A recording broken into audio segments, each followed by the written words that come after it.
and good evening. Thank you to everyone for joining us. I hope you can hear us very well. We just found our fourth panelist, Virginia from Super Rare. We're going to speak about the question whether NFT marketplaces are the new galleries, and maybe also vice versa. Are galleries the new NFT marketplaces? I'm very honored to have an extraordinary round of speakers with me tonight. Anka Kultis, India Price, Seth Goldstein from Bryce Moment, and Virginia from Super Rare. And we also can tell, since we have, for example, Anka with us, who is like a well-known gallerist working with digital artists since forever, we can also tell the story of how the space, the digital art space and the NFT space actually evolved since, let's say, pre-pandemic to post-NFT. Can you guys on stage hear me? Can you hear me? Good. Okay, I briefly let you introduce yourself, maybe 1-2 sentences. Anka? So I'm Anka. I run a gallery in London since 2015, and the gallery specializes in new media art and digital artists. And during the pandemic, the gallery expanded both physically because we have a new, larger space, but also digitally because we launched our new online platform. India?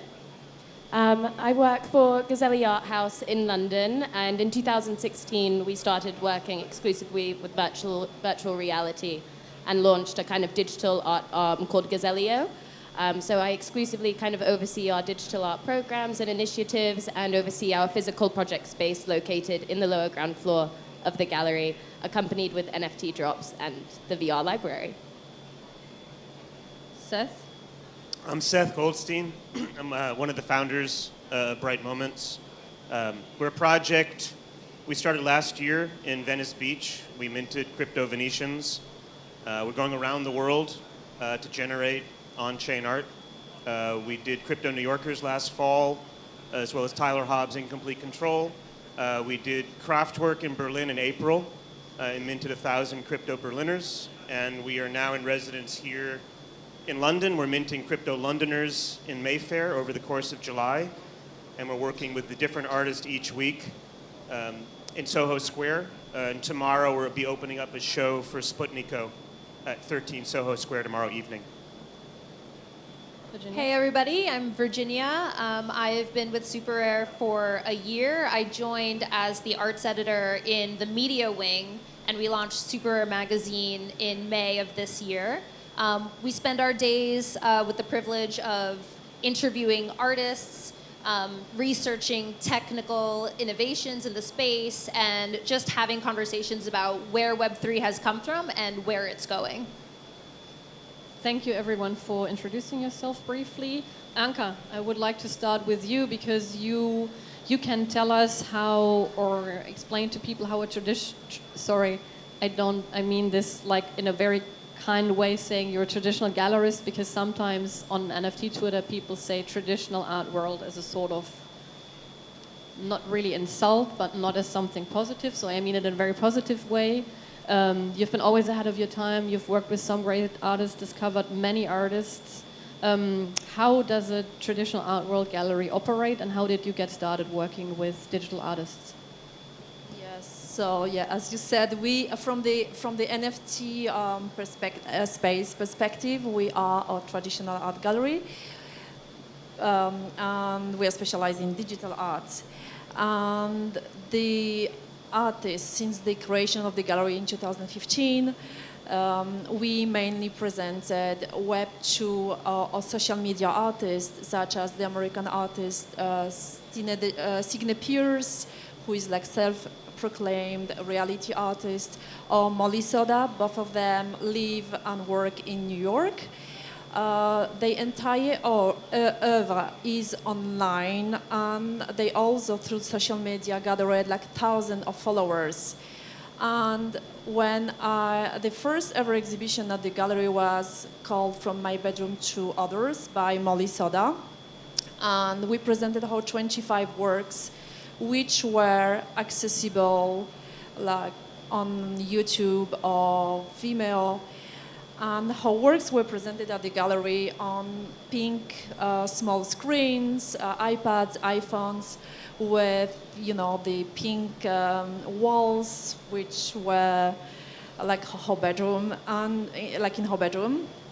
And then the visitors had the possibility to see and to experience her work on the gallery walls, as well as with their iPhones or like smartphones directly on YouTube or Vimeo. And this was really innovative at this time. When you were going to see a show, it wasn't like accessible online. So people were asking me like, why you are showing these artists and how you are selling these artists.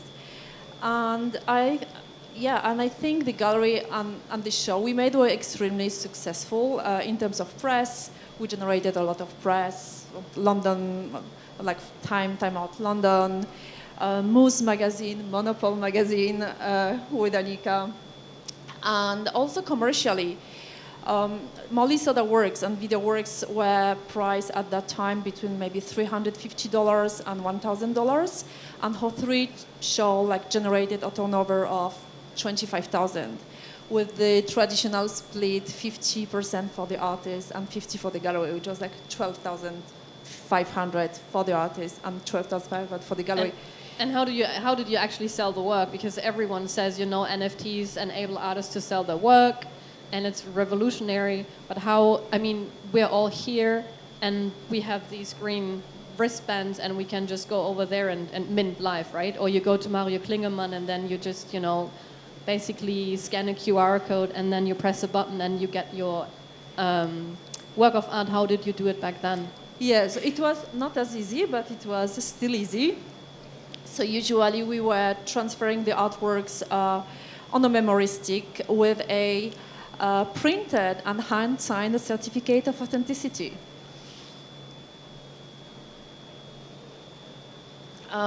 So yes, what I was saying, that it was quite unusual for gallery to have this kind of shows, while today I'm considered from the space as a traditional art gallery. And when the pandemic started, you started doing online exhibitions, and then 1 year later, the NFT hype happened. And what has changed for you as a traditional art world gallerist through the NFT hype? Do you feel you're privileged, or do you feel like NFT marketplaces are like the new galleries and you've lost ground? I went through different stages.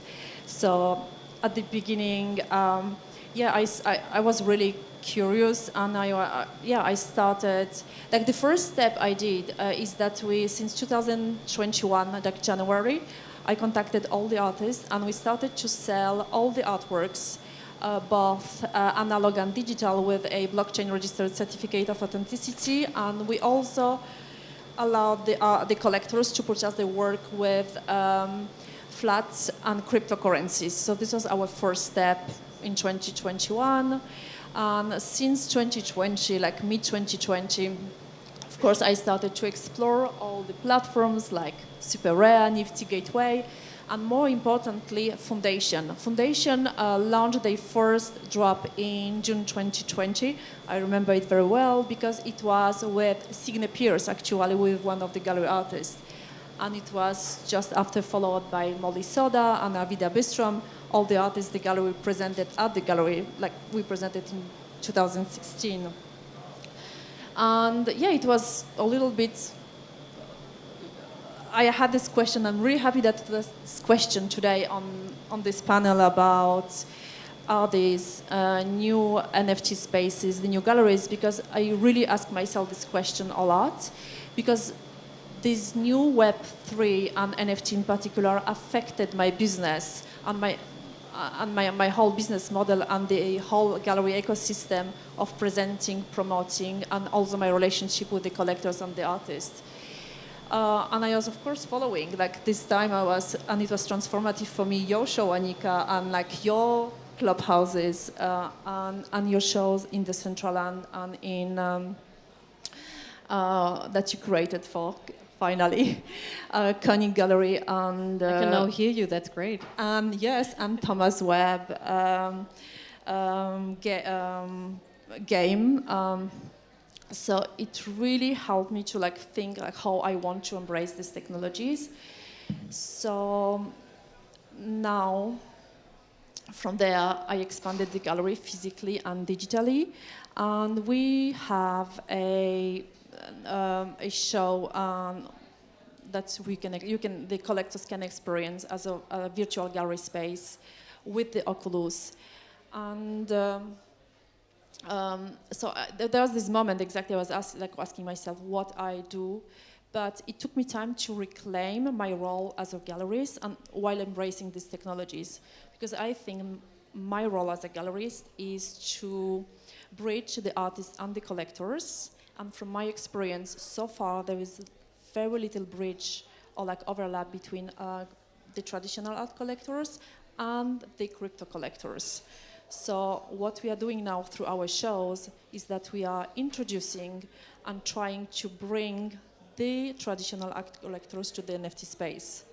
So currently we have a show on view, one of the 2 shows in the digital space. It's called Web3 Aesthetics in the future post-hype of the NFTs that I curated for a French platform called La Collection.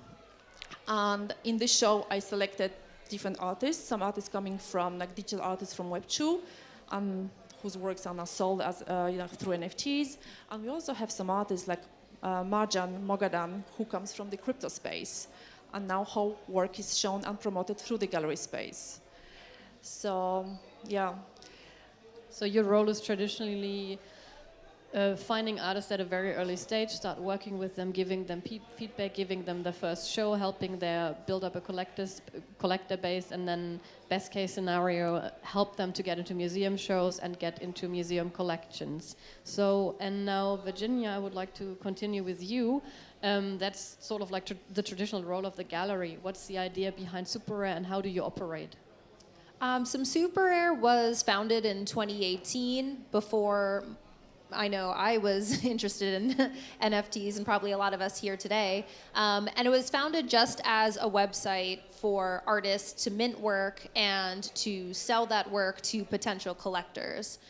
This was back when Ethereum was around $800 and then quickly crashed to $80. So for anyone who's feeling a little upset right now, just know that rebounds happen because crypto be crazy.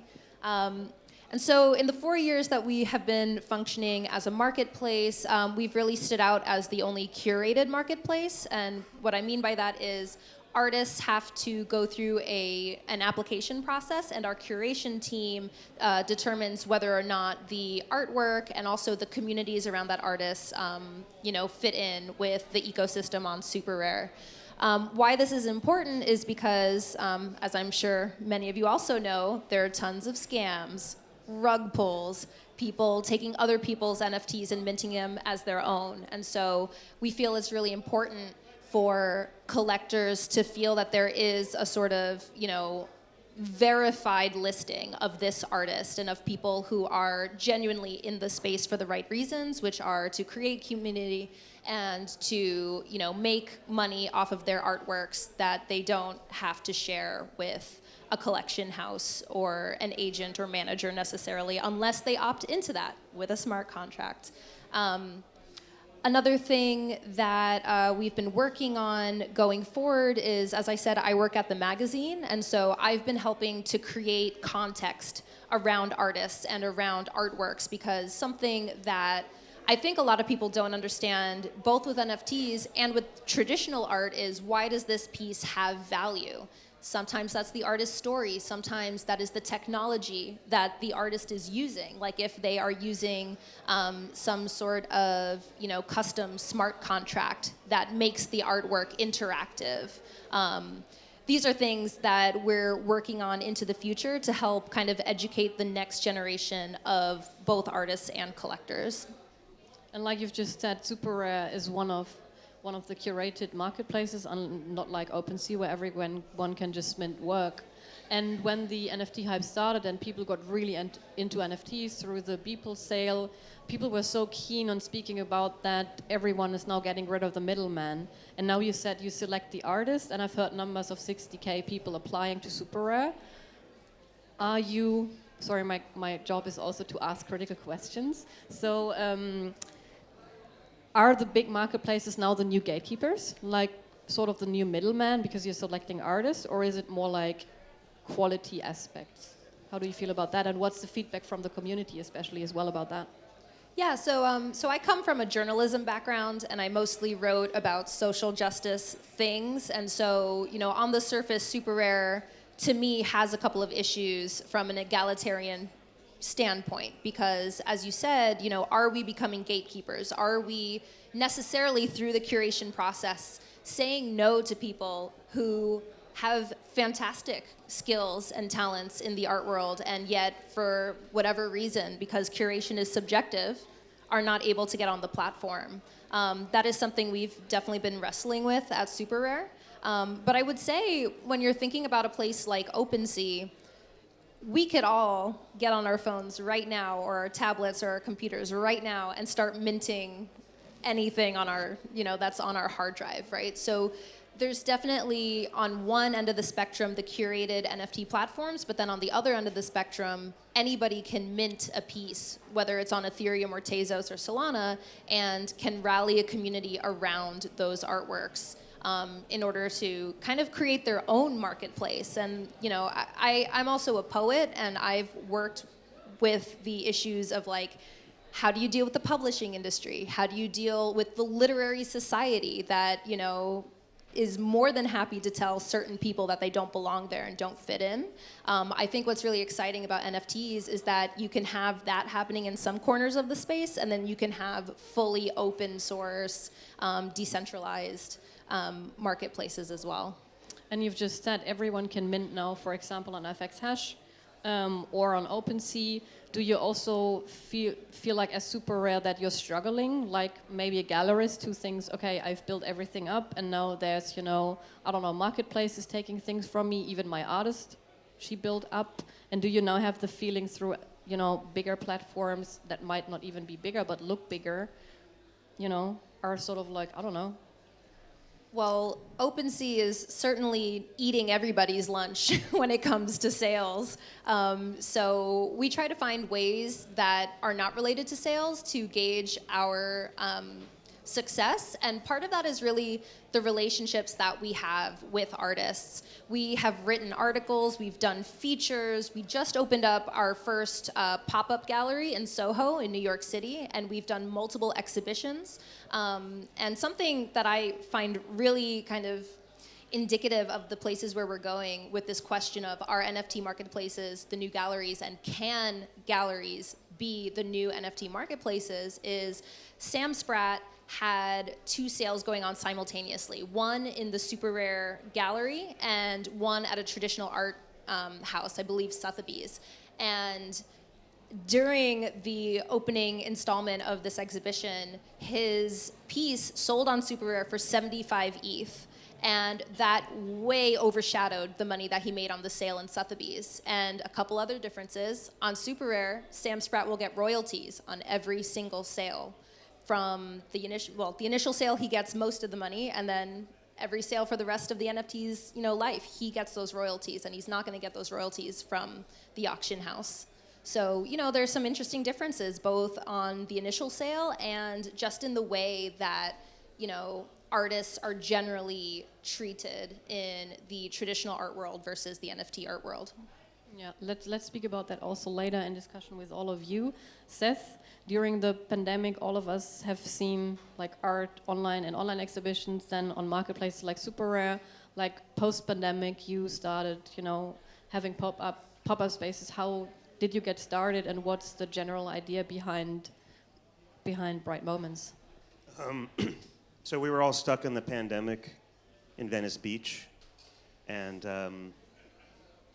at the beginning of 2020, we started experimenting on Foundation. Christy and I both put art there, and it sold, and it was an amazing permissionless experience. And prior to that, I'd been in technology. I had seen Ethereum come in 2012, 2013, 2014. ICOs came and went. And then at the end of, 2019, NBA Top Shot appeared, and then Foundation and Super Rare at the beginning of 2020. And I always talk about, fool me once, shame on you, fool me twice, shame on me. So it seemed that it was going to stick around. And there's a lot of creative people in Venice Beach, and we started meeting in the morning outside of a coffee shop. And we had this dream of starting an NFT gallery, putting up some screens. We organized ourselves as a DAO, and our first show was with Jeff Davis, who's the chief creative officer of Art Blocks. And I remember reaching out to him through Jason Ting, and they're both generative artists. And a couple things. One is Jeff is such an amazing, social, friendly guy, and he was stuck in pandemic for 2 years. And when I said, do you want to have an exhibit in Venice Beach? He was like, IRL? Absolutely. It was just COVID restrictions were still in place. But I think when we look back now, over the last couple of years, an amazing generation of artists, particularly generative artists, came of age. And when you combine, there's been generative art, Herbert Franke, Vera Molnar, for years, but it hadn't been on chain. And so there was this catalytic experience in the last couple years where these artists were making generative art NFTs on Art Blocks, now on FX Hash, ETH, and Tezos. And our timing was impeccable because suddenly we were giving these artists an opportunity to come experience their art with real collectors in a physical setting. And that's what we've been doing, starting in Venice Beach last year, and then in New York, and then in Berlin, and now in London, and then the fall will be in Mexico City. And our goal is to be minting generative art in 10 different cities around the world over the next couple years. And we have our own collection of crypto citizens that are themselves generative art on Art Blocks that are kind of like our membership tokens for joining the DAO. And so by collecting these citizens and minting with us, you become part of the DAO and you have special privileges to come with us and experience this art. And you were there with us in Berlin. We're very focused on making minting something that's not just behind a browser and you click and you mint 5 things and you flip 4 of them. But even here, it's wonderful to see people talking in front of screens and minting NFTs. It shouldn't be something that we do alone. It shouldn't be degenerate. It shouldn't be totally financial. It should be social. It should be emotional. And so everything we do at Bright Moments is to try to push that envelope and explore how the minting experience itself can make people attach emotionally to the artwork. So it's not something that's disembodied, that's a commodity, that it's something that you remember when you minted your Berliner in Blade Runner format at Kraftwerk. Sure, you can sell it, but the memory is really powerful. If some of you come and mint your Crypto Londoner in Mayfair, it's an exquisite, dialed-in, very specific experience. And I think that gives us a lot of life and gives us a lot of energy to keep doing what we're doing. Yeah, you said it. I was at Kraftwerk in Berlin, and it's like sort of like a nightclub. Was like a nightclub experience, and you staged it like a theater as well. I had to speak with a guy who looked like Andy Warhol, and that was super weird. His name was Sandy Warhol. Sandy Warhol. Yeah, he was doing a great job. And then I had to speak to some more people, so I felt like really being part of a theater play, which was super exciting. And I'll also never forget the moment when I walked up to the crypt and the reveal process. But you're doing something different in every city, right? So, and how do you choose the city? How do you choose the locations? And then especially how do you choose the artists? Because as a gallery, I think the goal is like long term. Finding artists very early on, you think might end up in museums and in the history of art. How do you approach that topic? So the first question was how do we choose a city, and it's actually really interesting. So with London, we'll be at 5,000 minted crypto citizens. Every crypto citizen gets to vote on where we go next. Every city that we go to, of those 1,000 crypto Londoners, a third of them we sell on the marketplace to pay for the project, usually 1 to 2 ETH. ETH was higher, it's lower now. A third of them we airdrop to existing citizens as utility, and a third of them we give away. And we go to parks, we go through nomination programs, but we try to create a heterogeneous community that's not just a bunch of crypto bros going from one collection to the other. As we've gone through this project, it's people that have come in off the street and 6529 and von Mises and the top ETH collectors in the world. The vote to come to London, there were 5 cities that the DAO chose from. It was Amsterdam, Paris, Dublin, Lisbon, and London. London came in first, followed by Lisbon, which was surprising. And so here we are in London. For the 6th city in the fall, the choices were Mexico City, Oaxaca, Puerto Rico, Panama City, and Costa Rica. And Mexico City won. So that's how we decide. In terms of the artists, to some extent, the artists are choosing us. Right? It's a very, very small community. I know there's a lot of artists here. They have their own back channels on Slack or whatever it might be. And I think, we're very straightforward. We're trying to generate ETH to generate more art. We're not generating art to generate more ETH. Everything we make, we plow back into the project. We give 70% of everything to the artist. We keep 30% on primary and secondary. And we try to invite artists to come and experience our minting experience to give them ideas of what they may do with this new medium. So we did a project called Rituals in Venice Beach with Aaron Penny and Justin Beretta. Justin co-founded the Glitch Mob. He does a lot of our on-chain music. And it was this amazing 50-hour minting marathon. It started on a Friday night at sunset, right by the Venice Boardwalk, and it ended Sunday night at sunset, and it was 50 hours, and we minted 200 people, 15 minutes at a time, 24/7. It was like a 1970s avant-garde performance play by Bob Wilson or something. It was very epic. Everybody was greeted and brought into a chamber where they established their intention. We had different mindfulness practitioners and healers sitting there with them, so by the time they got and they received their NFT, it was a spiritual experience. It was about using technology to ground people, not to excite them.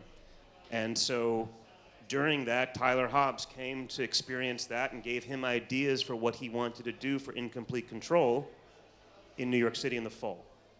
And then Ben Kovacs comes to the next live minting experience and comes up with ideas for what he wants to do next. And so these artists play off of each other, and our job is just to hold space for them, to be really smart about the economics, to be very transparent, to help onboard collectors into ETH and ultimately into Tez as well.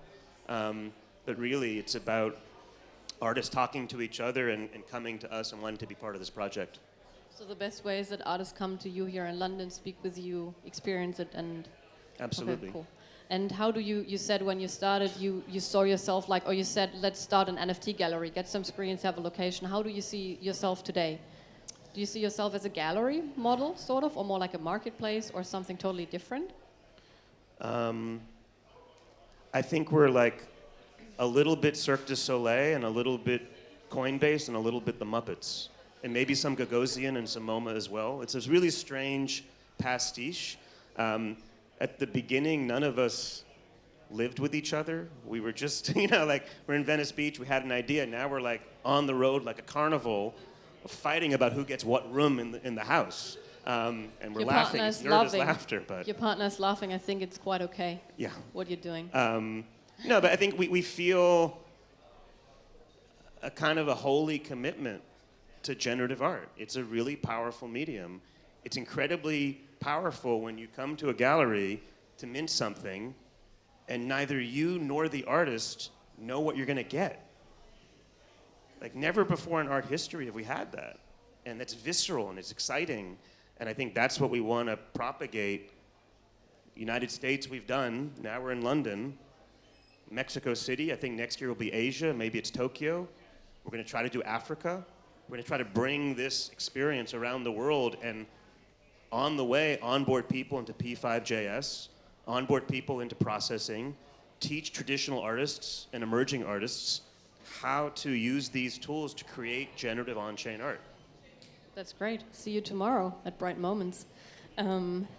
India, how did you get started with Gazelle? And how did it change over the past year, let's say? Yeah, so there's been a lot of change specifically within the past couple of years, but a little background on Gazelle Art House. Generally, we're what you would call similar to Anka, a traditional art gallery. We're based in Mayfair. We've been around for about 11 years, but we started really engaging with emerging technologies and new media in around 2016, where we would have one exhibition a year titled Enter Through the Headset. That would be exclusively virtual reality. So there was practically no traditional art on the wall, and our windows are all glass, so you would look inside and be like, okay, what happened to this space? And this was 2016, so VR was still a little bit taboo, and especially kind of considering our location in Mayfair, not a lot of galleries were really experimenting with a lot of new technology like this.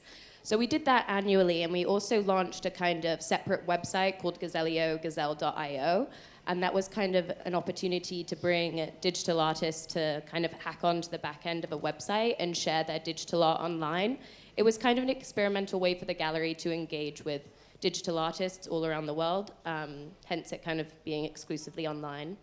And then in about November 2020, around when I joined, after the 5th annual Enter Through the Headset show, we renovated the lower ground floor of the project space. So this is just right downstairs, and it's a kind of blacked out room that typically works best for kind of solo shows of digital artists, and it can become a kind of completely immersive space.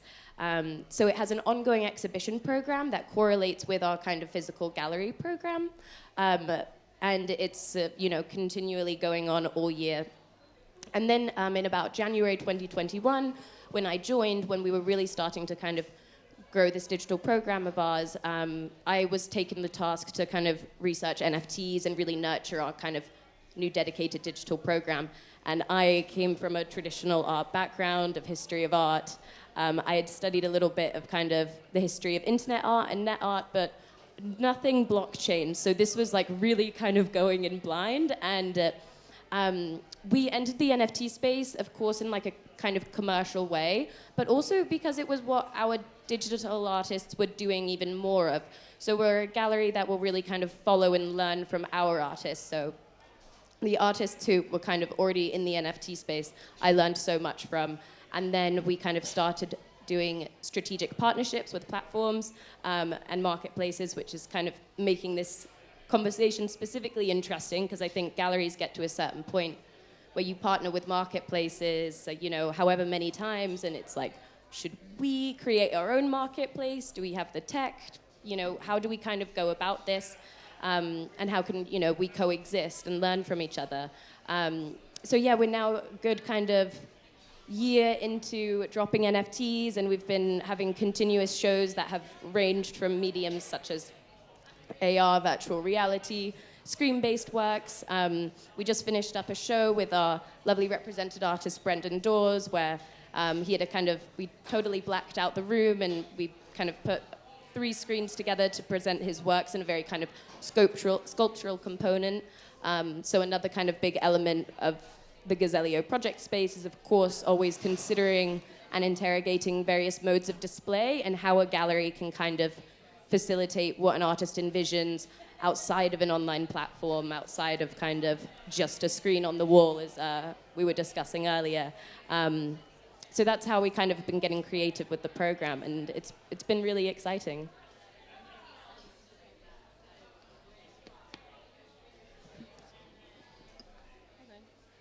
It does not work, but now you hear me. Yeah, it sounds very interesting, and people can just go and visit you, right? So how do you select the artists you work with, and has it changed through NFTs? What are the criteria? That's a really good question. It's kind of there is no really real criteria, and I think like Gazelle Art House, aside from Gazellio, also doesn't have a real criteria. I think it's kind of what speaks with you, and a lot of the times it's the actual kind of connection that you have with the artist. So, we always will meet with an artist multiple times in person, kind of before establishing a long-term relationship. The convenience of kind of Gazellio as well is typically we'll invite the artist to do a residency with us through the online residency, because that's still kind of functioning now, going on 6 years. And that's a month long, and we can kind of talk about their works, and it's a way for the gallery to get to know the artist as much as it is for the gallery to give exposure for the artist as well through our kind of website and online space. So yeah, it really just starts with an initial conversation, but we do have a very long list that we kind of constantly review. Okay, but it's more about the works than about sales, I would assume. Yeah, I would think so. It's first concept, and how the work speaks to you, and then sales will hopefully potentially follow. And yeah. And how would all of you answer the question, are NFT marketplaces the new galleries and vice versa? And how, that's my last question because we have 5 minutes left. And how do you see the future of galleries and marketplaces in particular? Because my prediction would be that galleries get more important, like this thing we see doing exhibitions and then working with artists long term, that galleries might be more important in the future. What are your thoughts on that? And then on answering the main question. We, I guess, asked to answer from the audience. They want an answer, I guess, yeah. I think, I don't know if I'm answering it directly, but at NFT New York a couple weeks ago, and definitely at Kraftwerk in Berlin, this ginormous screen. Like it was like who was anybody at the Samsung Art Blocks event? I know Keith, you were there. Thank you, and Pedro and Stefano. But like it was like 10 by 10 meters. It was just huge, and we saw even for the NFTs that we owned, we saw new things that you don't see when you look at OpenSea on your phone. So there's something to be said about galleries and museum experiences that expand the viewing perspective. There are going to be more and more NFTs that have music and sound that you might not be ready for with your phone or your laptop, but you need a proper museum or gallery structure. One of the things that we're experimenting with here in London is printing. For one of the shows coming up in the next couple weeks, I won't say which artist, it's not Matt Desi, the reveal moment is not going to be on a screen, it's going to be coming out of a printer. You're going to mint and you're going to wait and you're going to see your NFT come out of a printer, which is just as much an NFT as if I put it on that screen. And I think the role of galleries broadly is to touch our senses in different ways and show us that NFTs are not just these little thumbnails, that they have different physical and non-physical characteristics to them. So I do think galleries will become more and more important in the NFT space. And I think the line between a gallery and a marketplace is shrinking.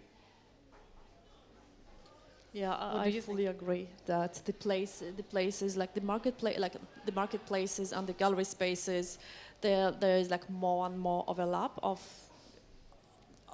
the activities we have, because as Virginia, you said, the marketplaces started featuring the artists in physical spaces, mainly pop-up spaces, which is slightly different from a traditional art gallery like mine, where we have a space.